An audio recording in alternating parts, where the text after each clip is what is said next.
it's Andrea, and in today's video, I'll be swatching and reviewing the Cuccio Chocolate Collection.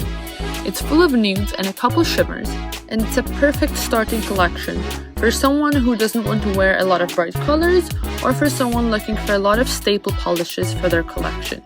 I'll be showing all of these in glossy and matte finishes and also with some toppers, so you can figure out which one is the best for you and what looks the best. So, enjoy!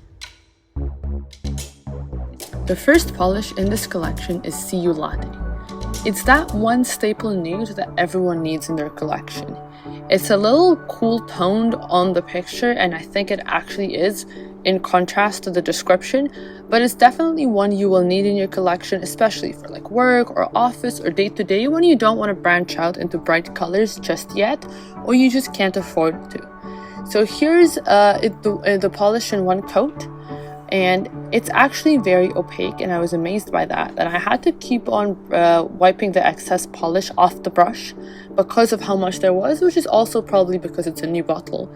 And you will probably need 2 coats for this, especially on longer nails. But I think in general, it's very easy to work with in terms of formula and looks really good. I think on all skin tones in general. So this is the glossy look, but it also looks amazing in matte. I really think you can wear it both ways, no matter where you want to wear your polish to or what your job is or what the nature of your work is. So here's a couple toppers for this. I like it the most with the gold flakies, but it will probably work with a lot of different colors because of the versatility of this color. Next up is Caramel Kisses. This is another very good nude, but it's a little bit more on the brown side, so it might be better for some darker skin tones if you're really going for that nude, neutral, almost invisible look. But in general, it will look good on a lot of people, I think, and it complements well the other polishes in the collection.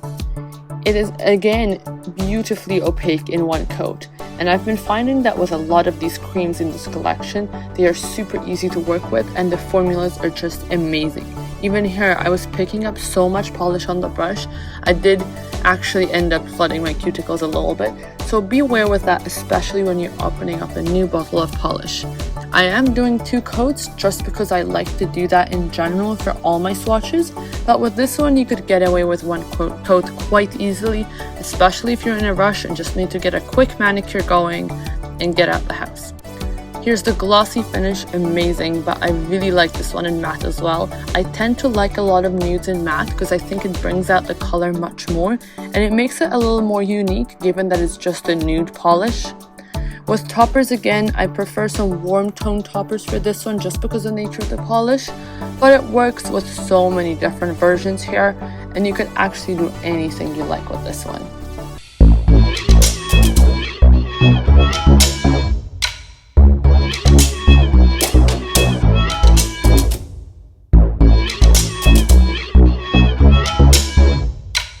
Semisweet on You is more of a pinky undertone nude, so it is a little warmer and different in nature to the other 2 polishes that we saw before, and it's literally borderline between brown and pink, still very pale, so it will suit a lot of different skin tones and it will be very good as a staple in your collection if you're not really going for that cool toned nude.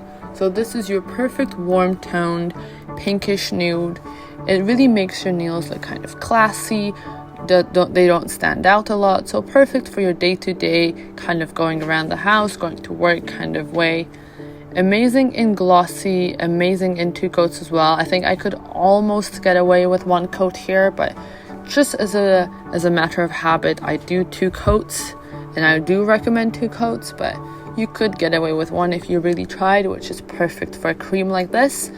And it looks amazing both in glossy and in matte. I think I prefer the matte one on my skin tone specifically for this one, but in general I would recommend a glossy finish for this one.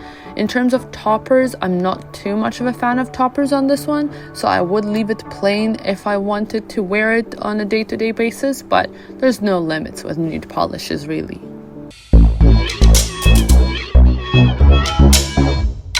Hot Chocolate Cold Days. When you think of that name, it doesn't actually look like what I thought it would, but it's just like a very deep pinkish nude, so we're going kind of one shade darker than we did with the polish we saw before.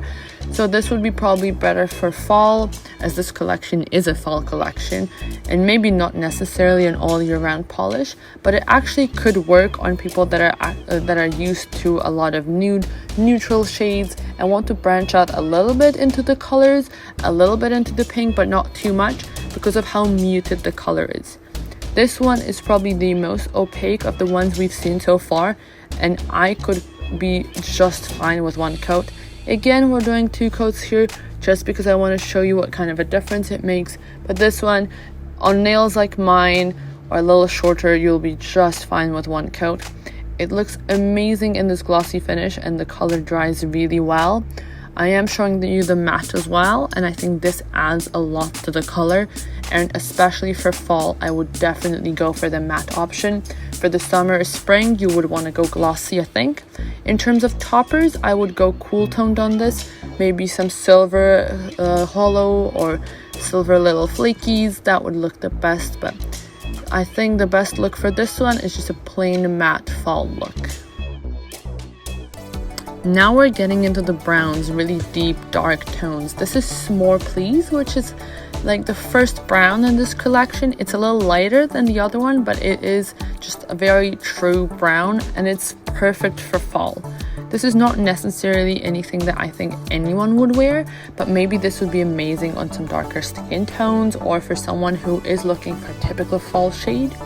Compared to the others, this one wasn't as opaque on the first coat, so you see it is a little sheer, and I was a bit surprised by that because I didn't expect the formula to be that different, because the other creams were super creamy and this one does feel like a jelly on the first coat.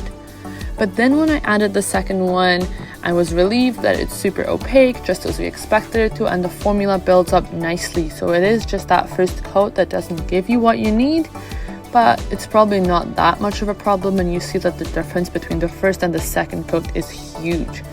So here we have the glossy finish, the standard way this polish goes. The matte look is also pretty cool on this one if you really want to highlight that brown in it.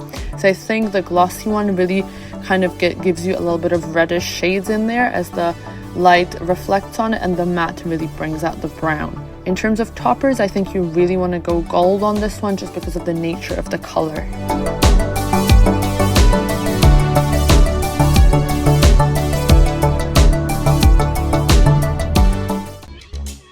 The last and darkest brown in this collection is Oh Fudge, and it is actually the deepest brown that you can probably go without pushing it into the black spectrum. It's a really good fall polish, but again, I think you need to be a little brave or comfortable wearing darker colors to really pull this one off, as the other ones were very muted and kind of everyday work shades. This one has the same formula as the one before, so it feels like a jelly on the first coat.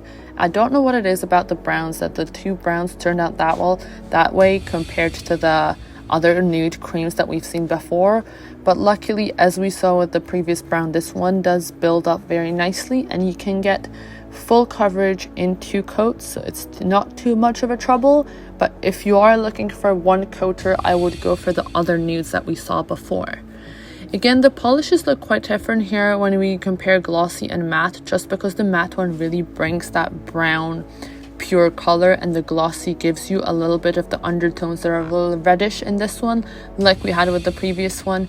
In terms of toppers here, I'm not necessarily a fan of toppers on this one, and I would leave it glossy or matte, but if you really insisted, I would probably go some warm tone gold toppers.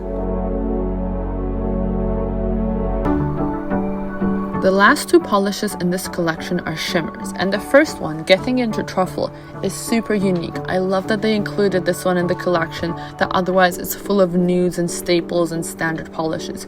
The collection really needed a shade like this. This is like a purple pinky brown shade with gold shimmer in it. It's super unique, and you just have to wait to see it in matte. This is the best one in matte that I think I've seen.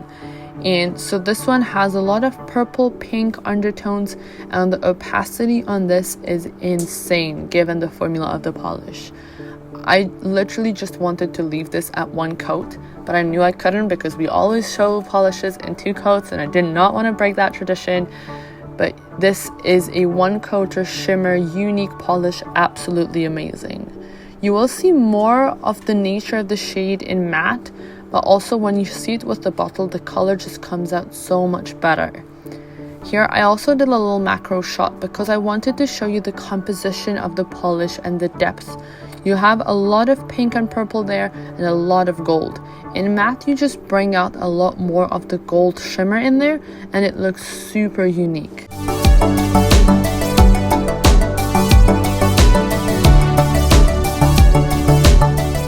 The very last polish in this collection is Brownie Points. It's another shimmer polish and it's again a gold shimmer, but this time it's like this deep dark brown base, which really complements the rest of the collection. I think it's perfect in combination with some of the other browns as an accent nail or maybe just as a one coat topper. Again, compare as we had with the purple beautiful shimmer before, this is a one coater again. It's absolutely amazing. I think the only formulas that were a bit off here are the two browns. Otherwise everything has perfect coverage and the formula is super smooth, super easy to work with. I am doing 2 coats and it's so nice to just see this polish come through. The gold glitter really comes out of this one, doesn't need any toppers, anything else. It looks perfect for fall. And it has just deep brown undertones in there. The gold glitter really comes out on this macro shot, and you see that there's a bit of a rose gold sheen to it as well, depending on the lighting. So that's the entire Cuccio Chocolate Fall Collection for 2020. It's full of a wide variety of nudes, and I think anyone can find one staple nude in there for sure. It also features 2 beautiful shimmers that complement especially the darker shades really well. And I think most of these polishes are very good in matte as well as glossy. They can be used as day-to-day polishes or for some really funky fall manicures. And most of them have a really amazing formula, and you can even call them one coaters. So all in all, I'm really happy with this collection and I'm excited to use it this fall and for the falls to come.